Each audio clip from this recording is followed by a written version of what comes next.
Podcasting from the Gowanus section in Brooklyn, New York. This is the Brooklyn Baritone Podcast.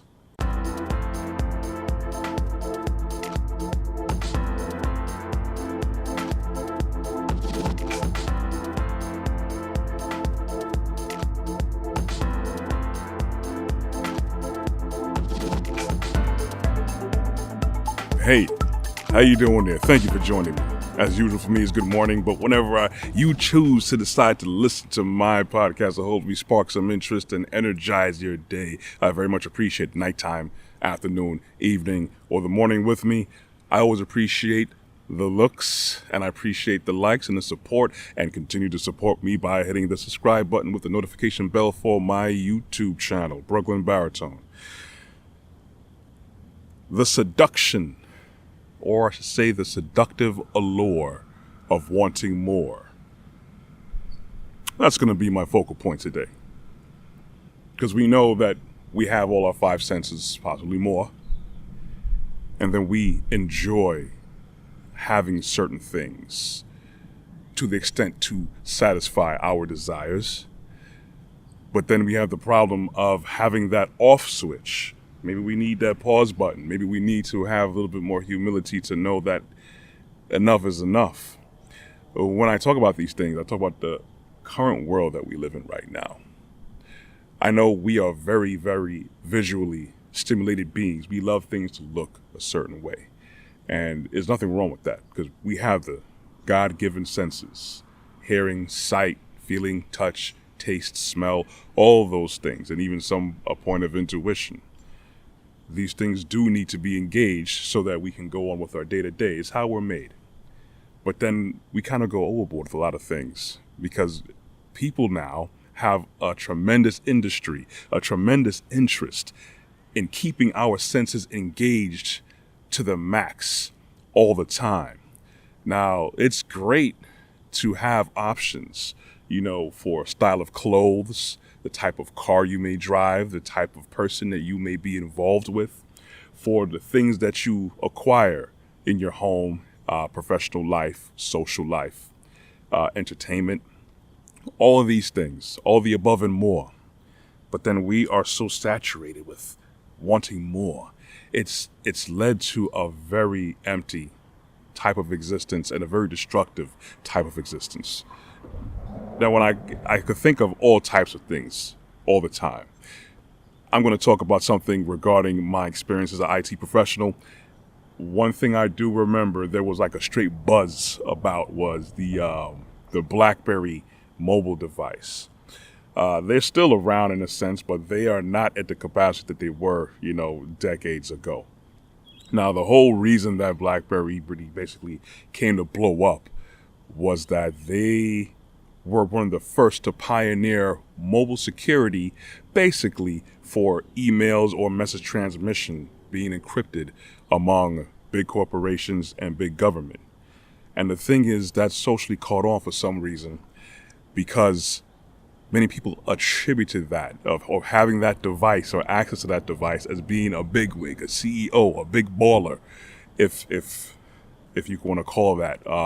If you want to put that into that situation, that category. So dealing with BlackBerries, and I dealt with configuring BlackBerries for people who I worked for, executives. And they gave us that so, we have the device so we know how to work it. So if any of the executives needed help, we were knowledgeable. Man, that device was definitely not one of the most customer-friendly, user-friendly devices at all. I get it why it was the choice at that time for companies to use, but then because people saw that CEOs and executives were using that device, they're like, well, you know what? I want to feel like a CEO too. That's basically what I see it as culturally, because it was not user friendly. And that's the whole thing, with Apple, when Steve Jobs came out with the iPod and the iPhone, was to make it super duper easy. The BlackBerry was anything but easy to really use. Unless you were just totally used to it. But only it's because we have the seductive allure of a status, of giving off a certain kind of vibe, like, yeah, I got a BlackBerry.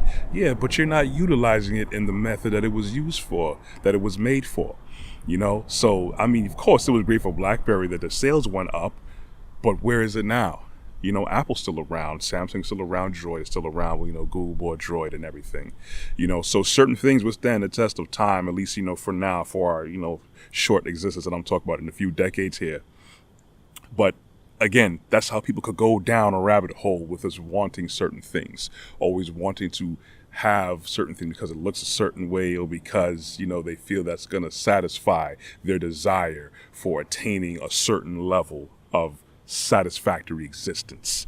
And the problem is, too, that led to many things, especially in America here. Let's talk about that. So about our current state of the economy.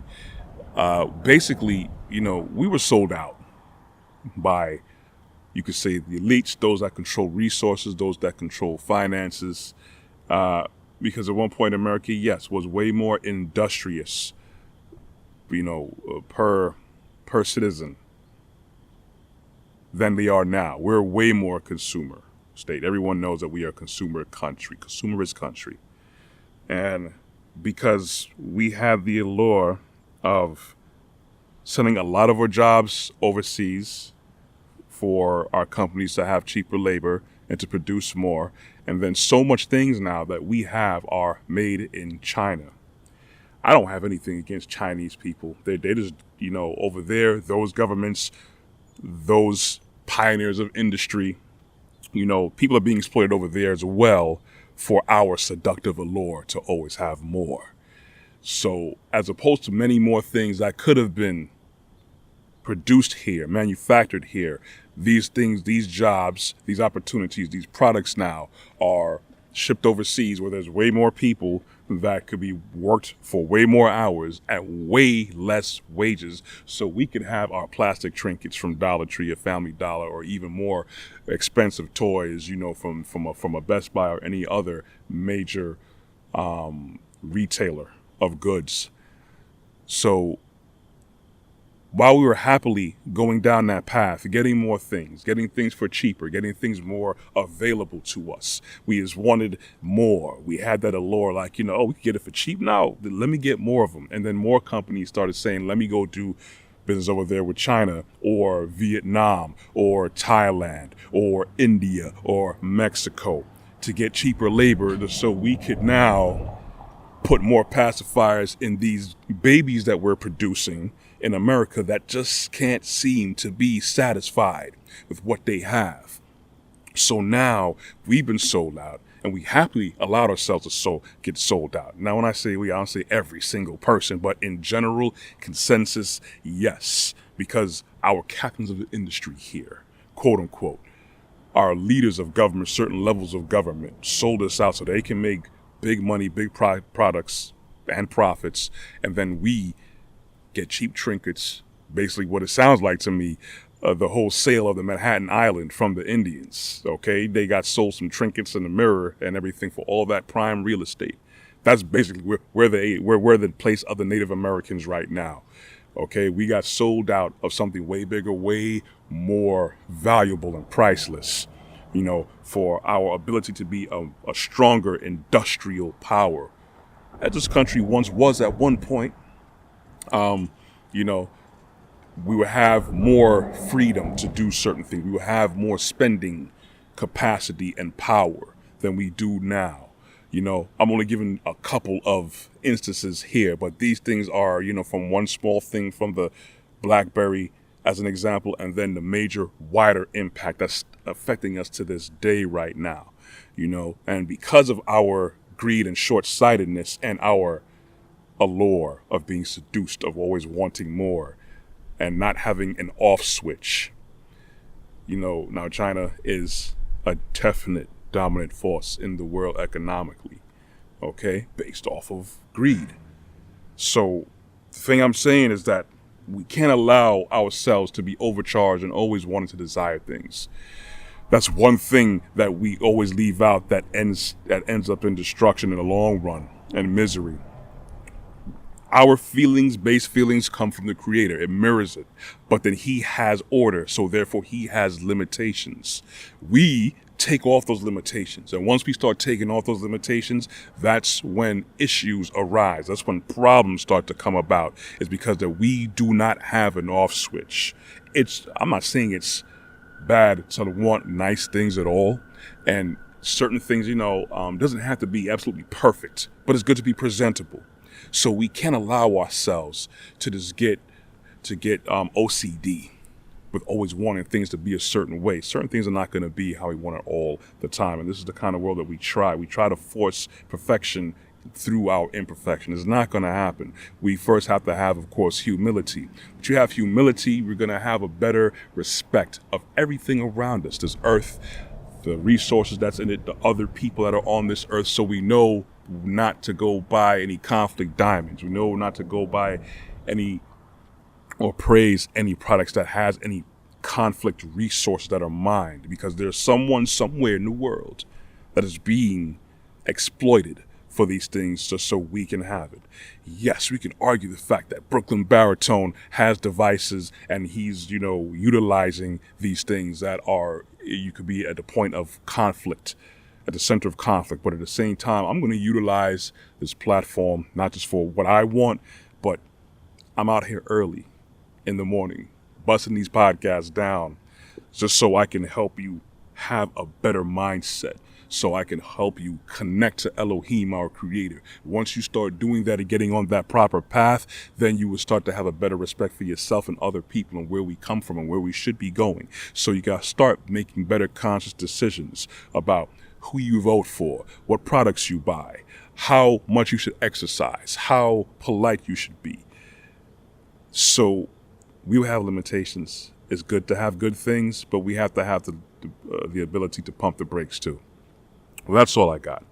Hopefully I charge your mind and make you think about something, things that make you go, You could always catch more of my content on my website, which is www.brooklynbaritone.com. You can also catch my YouTube content on my YouTube channel, Brooklyn Baritone. Make sure you subscribe. You can also find me on LinkedIn under Corey Ashley. I am also on Instagram and on Facebook. You can catch my podcast on the Google Play Store, the Apple iTunes Play Store, and Amazon Podcasts under Amazon Music. Anyways, I'm out. Thank you for listening to me. Thank you for spending time with me. You would enjoy the rest of this beautiful day. I want you guys to be blessed. You will hear from me next week. Walk good. I'm out.